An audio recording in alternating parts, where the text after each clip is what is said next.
Morning, everyone. It's Tiger, and so today I want to tell you about my first sergeant. Okay, so those that may not know, first sergeant is usually the highest enlisted in a company battery in the Army, and usually everything goes through him, and then he consults with the company commander or the XO, whichever. But he runs the day-to-day business, getting everything done. And so my first unit, I was in service battery, 1st 36 Field Artillery, and we had this guy, Sterling was his name, right? And they called him the Gray Fox. And this guy had gray hair. I don't know, when he was in high school, it just boom, it went gray. It wasn't white. It was like, a guy, really nice head of gray hair. And he had a Neanderthal walk. He hunched over just a little bit, and his arms kind of fit that, like when you see Sasquatch walking. That's kind of how he walked, because you could see him, during the day, and he was kind of hunched over and whatever. Well, this guy, he was hardcore, and by that, he was all Army all the time. He never stopped. And the military loves those people because they promote them, because that's what they want. They want everybody to live and breathe the military. They don't want you to want your family. They want you to want the military. And he had risen up in ranks very fast. This guy, he had apparently 3 brothers, and all 3 were in Vietnam, and he wanted to go into Vietnam because of his brothers. But he, right out of high school, he signed up, he left, he went to basic, and apparently right when he got to his first duty station, the war had ended. They had stopped sending anyone else to Vietnam. They started pulling out. So he didn't get the combat experience that people have. So, in the military, if you see a guy with one patch on his shoulder, that's the unit he's assigned to. And if he's got a patch on each side, the other one's his combat patch. Okay? So he didn't have the combat patch. And that was an issue. This was in the mid 80s, so we still had a lot of Vietnam vets in, and they had power over him because they had a combat patch. And in the military, you see those without a combat patch, and you see those with. There is there's a bit of there's reverence, because of the patch, really. So you respect the patch. So Sterling, he was, it was just all military all the time, everything was, he was very detailed, I can't lie. And he was good at his job, but he had one problem, and he liked to drink. Okay. And obviously you're in the military, and there's a big history of service members drinking too much, getting into fights and all of this.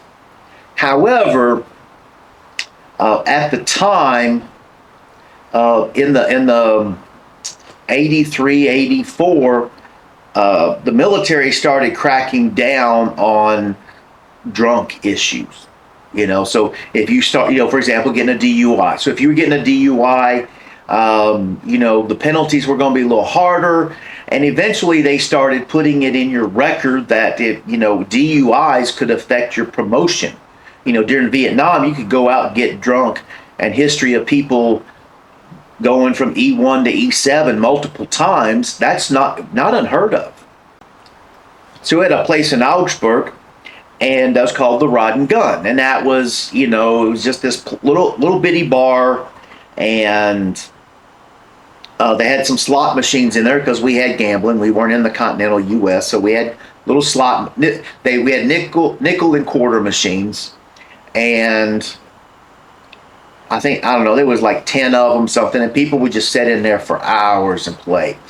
And they just had basic tables, and the guys could walk over after work and sit down and have a few beers. Well, their people didn't like him, and because he was hard on a lot of people, and maybe in ways he didn't need to be. Well, so basically, in the military, it doesn't matter who you are. The military police, they got control, and these guys would sit there and they would drink with him, and there would be somebody that wasn't drinking as much. And when he got up to get in his car to go home, they went straight to the payphone, which we had payphones. Boom, boom, boom. They called the MPs and they said, yeah, there's this guy here. He's drunk. And so we had a first sergeant, and he had 3 DUIs. And the downside to this was you now had a first sergeant that was going nowhere. His career was not, he was never going to make sergeant major. Just wasn't going to happen. So he was as hard on everybody as he wanted to be, and he got away with it because he was an E8. He was a first sergeant, but he was a lame duck because he wasn't going anywhere. So a few years later, I was on the other base. I was in a different unit, and it had gotten so bad that they offered buyouts to a lot of senior enlisted officers and people who had had DUIs. They knew they would never get promoted past the next level, and they could actually be cut in, they called it a RIF, reduction in force, or QMP. Either way, they could be cut and not get their retirement pension, or just get straight booted out. So when they came out with early retirements or accepting a severance package, everybody who had DUIs, they were lined up at the door to take these, because they knew, they didn't want to get to 18 years and be forced out with one last paycheck. And that happened to a lot of people. So First Sergeant Sterling, I don't know what happened to him after. I saw something that he had actually went to nursing school. And I think I think he was a good nurse. He was a very focused person. He was a pain to have for a first sergeant. I'm not going to lie.